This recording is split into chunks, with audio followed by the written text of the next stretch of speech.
Өнөөдрийн бичлэг дээр зөвшөлтөлд хүрэх урлаг номыг сонгож авсан байгаа. Энэ ном дээр та өөрийнхөө ашиг, хүсэл сонирхлоосоо буулт хийлгүүгээр мөн тухайн хүнээ эсрэг хүнээ гомдооч хохироолгүйгээр тохиролцоонд хүрэх 4 арга замыг зааж өгдөг байгаа. Хэрэв та энэ 4 арга замыг амьдрал дээр хэрэгжүүлээ сурчих юм бол амьдралынхаа бүхий л талбарт насан туршдаа үр ашгийг нь хүртэх боломжтой. Ягаад гэвэл хүний амьдрал гэдэг хүн хоорондын харилцаа гэдэг үргэлж хилэлцээр тохиролцоон дээр суйрлаж байдаг шүү дээ, тий. Өнөөдөр гэрт хэн хоол ихийн, ямар хоол ихийн, хэн аяг угаахын гэдгээс ахуулаад нийгэмдэр ч гэсэн надтай яаж харилцаж болохыг, би тантай яаж харилцаж болохыг, за мөн байгууллага дээр ч гэсэн энэ байгууллагт би хэдэн төхөний цалингаар юу хийхин, ямар албан тушаал дээр ажиллах юм бэ гэх мэтчлэнгээр бид нэр хүн хоорондын харилцаанд орж байхдаа үргэлжил хилэлцээр тохиролцоо хийж идэг.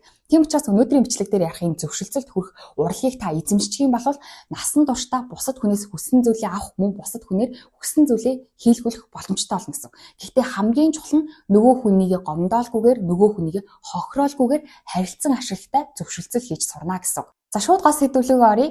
Та нөгөө хүнийгээ гомдоож, нөгөө хүнийгээ хохироолгүйгээр өөрийнхөө хүссэн зүйлийг хийлгэж, хүссэн зүйлээ олж авахын тулд таны нэгдүгээр заавал баримтлах ёстой зарчим бол хүн болон асуудал хоёрыг тусгаарлаж сурах хэрэгтэй. Та хүссэн зүйлээ хийлгэхийн тулд, хүссэн зүйлээ олж авахын тулд таны үргэлж бодох ёстой нэг зүйл бол би хүнтэй харилцаж байна гэдгийг үргэлж санаж авах хэрэгтэй. Хүн гэдэг нь юу вэ гэхээр хүн гэдэг бол бүхий л зүйлийг өөр дээрээ тусгаж авч байна. За бодоод үзье, таны гэрчин заван байна гэж бодъё л та тий. Тийм бол гэр ямар бохор байна гэж та хэлэх юм бол уул нь тэр гэр бохор байгаа зүгээр асуудал. Тэгээд та тэр асуудлыг сөхсөн байтал тэрийг сонсож байгаа хүн юу гэж бодох вэ гэхээр намайг гэр цэвэрлээгүй ингээд намайг шүмжлээд байгаа мó, би гэр заван болгосон юм уу гэж шууд өөр дээрээ хүлээж авна. Ажлын байран дээр ч гэсэн ялгаагүй та энэ сарын борлуулалт муу байна гэж хэллээ гэж бодъё л та тий. Зөвхөн та бол асуудлыг хөндөж байгаа. Тэгтэл сонсож байгаа хүмүүс чинь бүгдээрээ энэ одоо борлуулалт муу байна гэж хэлэхээр намайг ажиллаа хийгээгүй гэдэг юм уу? Миний буруу юм уу гэж хүлээж авна. Тэгээд тэр хүмүүс өөр дээрээ хүлээгээд авчих юм бол яах вэ гэхээр шууд хамгаалах харгалуурна.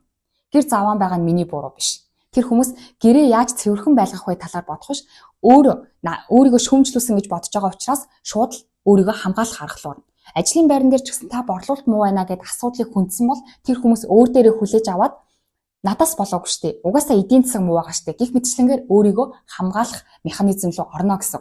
Тийм учраас та хүссэн зүйлээ олж авахын тулд мөн хүссэн зүйлээ хийлгүүлэхийн тулд хүнтэй харилцаж байгаа гэдгийг үргэлж бодох хэрэгтэй. Тийм учраас хүн болон асуудлыг та салгах хэрэгтэй. Нөгөө хүндээ асуудлын буруу нь чи бишээ, хоёлоо хамтдаа нэг тал бөгөөд асуудлыг хамтдаа шийдвэрлэх, хоёлоо бол хамтрагчтай гэсэн мессежийг өгөх ёстой. Жишээ нь энэ ном дээр яг бодит жишээ гэсэн байгаа байхгүй. Тэр нь болохоор ингээд орон сууцнуудын голын замыг засаж исэн. Тэгэхээр голын замыг засаж байхдаа болохоор ингээд ачааны машинаар яг тэр орон сууцнуудын голоор явна гэсэн. Тэнгүүд огшин суугчд нь болохоор гадаа нь хүүхдэн тоглож идэл тэрийнх нь хажуугаар том том ачааны машинаар яваад хаа чи эцэг эхчүүд нь ааштай тий. Тэгээд огшин суугчд нь гомдол гаргасан байгаа. Энэ одоо ачааны машин энэ чинээс холдуулаа гэж гомдол гаргасан. Гэхдээ огшин суугчд нь гомдол гаргахтаа болохоор одоо та нар энэ машинаа холдуул, та нараас болоод манай хүүхдүүд ингээд одоо аюултай байдалд ороод ийнэ гэж гомдол гаргасан чинь энэ талаас нь огт хүлээж аваагүй. Тэгтэл нэг өөр эцэг их нэг өөр огшин суугч хэрэгэлцээр зөвшөлтсөл хийж чаддаг мэдрэмжтэй нэг хүн гарч ирээд юу гэж хэлсэн бэ гэхээр энэ хүн болохоор энэ хүн лүгээ шууд дайрч давшлалгүйгээр хэрвээ дайрч давшлах юм бол энэ барилгынхан бол зүгээр өөрсдийгөө биеэл хамгаална гэсэн үг шүү дээ, асуудлыг шийдэлгүйгээр. Тэгтэл энэ зөвшөлтсөл хийж чаддаг хүн гарч ирээд юу гэж хэлсэн бэ гэхээр танаа ингээд машинууд ингээд яваад байгаагаас болоод бид нэр жоохон айгаад байна. Хүүхдэд маань амь насанд нь аюултай штэ. Тийм учраас бид нэр айж ин. Хэрвээ таны хүүхэд энд тоглож исэн бол таа ч гэсэн айх байсан штэ. Тэгээд бид нэр бол таныг юм зүгээр ажиллаа хийж байгаа хүн гэдгийг чинь мэднэ. Тэгэхээр энэ машиныг одоо яаж хэдүүлээ шийдвэрлэх вэ? Тэгэхээр нөгөө хүндээ танаас болоод ингээд ийна биш.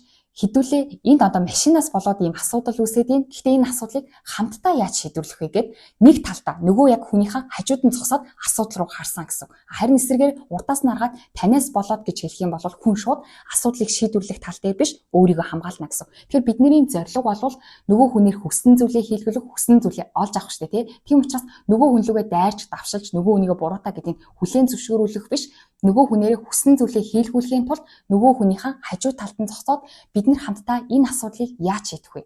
Хэдүүлээ чинь нэг талштай гэсэн мессежийг өгж иж нөгөө хүнийгээ гомдоолгүйгээр хүссэн зүйлээ хийлгүүлэх боломжтой юм байна. Тэгэхээр нэгдэх зүйл нь болохоор асуудал болон хүн хоёрыг тусгаарлах хэрэгтэй. Хүнд нь маш зөөлөн хүндэтгэлтэй хандаж асуудалд нь хатуу хандах хэрэгтэй. Тэхийн тулд тэр хүн болон асуудал хоёрыг холдуулаад мөн нөгөө хүндээ ч гэсэн энэ асуудал болон та хоёр нэг биш шүү дээ, тусдаа. Харин та болон бит хоёр бол нэг тал учраас хамтдаа нийлээд энэ асуудлыг яаж шийдэх вэ гэсэн байр суурь, тэр мэдрэмж, тэр ойлголтыг нөгөө хүндээ өгчөж хүссэн зүйлээ хийлгүүлж хүссэн зүйлээ авах боломжтой юм байна. За тохиролцоонд хүрэх хоёрдугаар зарчим нь байр суурьнд биш ашиг сонирхолтод тулгуурлах гэсэн зарчим байгаа. Байр суурь гэдэг бол тийм үгүй. Энийг би дэмжихгүй байх гэсэн байр суурийг хэлж байгаа. Ашиг сонирхол гэдэг нь болохоор яагаад дэмжихгүй байгаа нь дэмжихгүй байснараа тэр хүн юуг олж авах гэдэг нь ямар ашиг сонирхолтой юм бэ гэсэн байр суурийнх нь артлын хүслийг хэлж байгаа. Тэгэхээр та өөрөө тохиролцоонд хүрч хүссэн зүйлээ олж авч мөн нөгөө хүнээ гомдоохгүйгээр тохиролцоонд хүрэхийн тулд байр суурин дээр биш тэр байр суурины ард байгаа хүсэл сонирхол дээр нь тулгуурлах ёстой. За нэгэн бодит жишээг дурдах юм бол Египт болон Израиль хоёр дайны дараа инх тайвны гэрээ хийх үйл явцын талаар бичсэн байхгүй. Тэрэн дээр болохоор нүүн Синаийн хойгийг дайны дараа бол Израиль эзэмшчихсэн байсан. Тэгээд тэр хоёр гэрээ хийх явцад Египт болохоор одоо энэ Синаийн хойг бол угаасаа манай улсын эзэмшил учраас энийг бид нэр буцааж авна гэсэн шаардлага тавьсан. Израиль болохоор бид нэр буцааж өгөхгүй гэд энэ хоёр маргалдаад ерөөсө хилэлцээр хүрч чадахгүйсэн. Тэгсэн чинь гурав дахь хүмүүс одоо гурав дахь зохицуулагч тал гарч ирээд асуусан байгаа хгүй. Египтийн талаас асуухтаа болохоор танах энэ Синаийн хойгийг яагаад авах гээд байгаа юм бэ гэсэн чинь Египтчүүд болохоор энэ угаасаа одоо дээр үесэл ахуулаад манай улсын эзэмшил байсан. Тэгэхээр бид нэр одоо тусгаар тогтнолоо буцаага зарлж байгаа учраас энэ газараа бид нэр заавал буцааж авна. Энэ бол манай улсын тусгаар тогтнолыг бэлэгдэж байгаа зүйл учраас бид нэр заавал авна гэсэн байр суурьтайсан. Нөгөө гурав дахь талаас Израилаас асуусан. Та нар яагаад энэ Синаийн хойгийг буцааж өгөхгүй гээд байгаа юм бэ гэдгсэн чинь Израильчуудын хувьд болохоор тэр газрыг авах нь чухал ш. Израильчууд болохоор хариулахдаа манай улсын аюулгүй байдал биднэрт маш чухлаа. Египт бид нэр одоо ингэж бол харилцаа тийм сайнгүй байдаг. Тэгтэл бид нэр энэ одоо Синаийн хойгийг буцаагаад Египтэд өгчих юм бол Египтийн том дайны танкууд манай хил дээр ингээд тулж ирэхийг бид нэр байж чадахгүй. Манай улсын аюулгүй байдал энэ бол хохиролтой. Тийм учраас бид нэр энэ газрыг өгмөөргүй байна гэж хариулсан. Тэгтэл гурав дахь талаас болохоор ямар шийдвэрт хүрсэн бэ гэхээр энэ газрыг Египтэд өгье. Гэхдээ Израилийн саналыг ч гэсэн бодолцоод одоо Израиль бол ингээд хилтэй тулсан тэр танкнуудыг авчрахыг хүсэхгүй байгаа учраас энэ газар нутаг дээр нь тэр дайны зэвсэг танкнуудыг оруулахаа болио гэсэн гэрээ хилцээрийг хийлгэсэн. Тэгэхээр энэ юуг илэрхийлж байна гэхээр та нэг хүнтэй хилэлцээр хийж байлаа гэхэд та тийм гэсэн нөгөө хүн үгүй гэсэн байлаа гэж бодъё л да. Тэгээ ийм хоёр эсрэг байр суурьтай. Гэхдээ та бол жишээ нь одоо амархан жишээ авъя л да. Тэгээ цон хонгойлгох тэр жишээ авъя. Та цон хонгойлгомоор байна. Яагаад цон хонгойлгомоор байгаа юм бэ гэхээр та цэвэр агаар амьсгалмаар байна. Тэгтэл таны нөгөө хүн чинь цон хонгоолохгүй гэдэг. Тэгэнгүүт хүний боддог буруу алдаа нь юу вэ гэхээр би цон хонгоолгож цэвэр агаар амьсгалмаар байна. Тэгтэл энэ хүн цон хонгоолохгүй гэж байгаа юм чинь энэ хүн цэвэр агаар амьсгалмааргүй байгаа юм байна буюу бит хоёрын байр суурь эсрэг байгаа юм чинь байр суурьны цаатлын хүсэл сонирхол ч гэсэн эсрэг байна гэд андуурчдаг гинэ. Зөвхөн өөр автоматар тэгээ бодчихдог. Тэгтэл нөгөө хүн цон хонгоолохгүй гээд байгаа шалтгаан нь цэвэр агаар амьсгалмааргүй байгаадаа биш зүгээр л салхи хөөрлөм ирэх учраас одоо цон хонгоолгомооргүй байна гэсэн байж болно шүү дээ. Тэгэх юм бол тэр хүн лөө шууд салхи очилгүйгээр өөр хол цонхыг онгоолгож болно гэсэн. Тэгэхээр та өөрөө энэ хүн надаас эсрэг байр суурьтай байгаа юм чинь хүсэл сонирхол нь ч гэсэн ашиг сонирхол нь ч гэсэн надаас эсрэгэ гэж бодож болохгүй гэсэн. Тийм учраас хилэлцээр хийж байгаа бол байр суурин дээр биш тэр байр суурины арт талд нь байгаа ашиг сонирхол нь юу вэ гэдэг дээр анхаарлаа хандуулах хэрэгтэй гэлээ. Номын зохиолч ч гэсэн ингэж үтсэн байлээ. Одоо хилэлцээр хийж чаддаггүй, одоо тохиролцоо хийж чаддаггүй хүмүүс бол нэг жүрж хуваах юм бол шууд жүржээ хоёр хуваадаг гинэ. Тэгтэл хоёр хуваас нь тал жүржийг авсан хүмүүс яадаг вэ гэхээр нэг нь бол зүгээр жүржин доторх жимсээ идээд хальсыг нь хайдаг. Тэгтэл нэг нь болохоор доторх жимсийг нь хаяад хальсыг нь өөр юмд ашигладаг. Тэгэхээр энэ хоёрын хүсэл сонирхол жүржийг булаацалтаад байгаа хоёр хүний хүсэл сонирхол уул нэг нь жүржийн доторх жимсийг идэх, нэг нь бол жүржийн хальсыг авах байдаг. Тэгэхээр жинхэнэ тохиролцоог хийж чаддаг хүмүүс бол ухсаар агаад яг тэр одоо би жүржийг авна гэдэг байгаа хүний үнэхээр жүржийг авах гэдэг шалтгаан нь юу юм? Хальс нь юм уу, доторх жимс нь юм уу гэдэг шалтгааныг нь мэдээд хин хинд нь ашигтай шийдвэрийг гаргаж өгдөг. Тэгэхээр тохиролцоог сайн хийж чаддаг хүмүүс. Харин тохиролцоог сайн хийж чаддаггүй хүмүүс бол шудраг байна гэж шууд жүржээ хоёр хуваагаад хин хинт нь ашиггүй, хин хинт нь хохиролтой шийдвэрийг гаргадаг гэнэ. Тийм учраас та нөгөө хүнийгээ гомдоож хохироолгүйгээр өөрийнхөө хүссэн зүйлийг олж авахын тулд та өөрөө энэ байр суурины арт талд нь миний ашиг сонирхол юу вэ гэдгээ тодорхой нөгөө хүндээ илэрхийлэх ёстой. Би цонх онгоолгомоор байна биш, би одоо цэвэр агаар амьсгалмаар байна. За эсвэргээрээ би цонх хаамаар байна биш, би нүүрлүгээ одоо салхи хүлээлгэмээргүй байна гэх мэтчлэнгээр та өөрөө байр суурьнасаа илүүгээр хүсэл сонирхлоо илэрхийлэх хэрэгтэй. За мөн дээрэс нь нөгөө хүн үгүй гээл тэгэхээр нь зүгээр үгүй юм чи миний эсрэг байна гэх биш. яагаад үгүй гэдэг юм бэ? Үгүй гэснээрээ танд ямар ашигтай юм бэ гэсэн ашиг сонирхлыг нь олох ёстой гэсэн. Тэгэхээр нэгдүгээр зарчим дээр ч гэсэн ярьжсэн шүү дээ, та үргэлж хүнтэй харилцаж байгаа. Хүн гэдгийг байнга бодох ёстой гэдэг. Хүн гэдэг амьтан өөрөө нөгөө байр сууриа хадгалах дуртай байдаг. Нэг л үгүй гэлцэн бол үгүй дээрээ хүрэх хүсэж байдаг. Үгүй гэж хэлж байгаа тийм гээ хэлэх юм бол ялагдсан юм шиг мэдрэмж авах гад байдаг.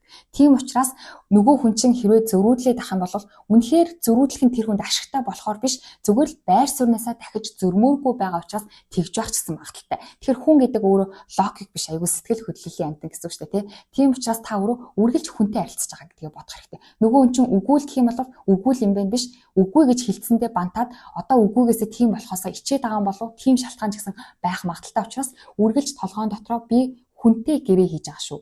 Би хүнтэй тохиролцож байгаа шүү гэдгээ та үргэлж бодох ёстой гэсэн. За нөгөө талаараа та ч гэсэн өөрөө хүн учраас та ч гэсэн тиймгээ хэлсэндээ бантаад тиймэрээ гүрээсээр агаад өөртөө ашиггүй тохиролцоо хийх ч гэсэн магадaltaй шүү дээ. Тийм учраас үгүй гэдэг, тийм гэдэг тэр байр сууриасаа илүүгээр би яг юу хүсэж байгаа илээ, энэ хүн бас жинхнээсээ цаанаа яг юу хүсэж байна гэдгийг олж мэдэх ёстой гэсэн.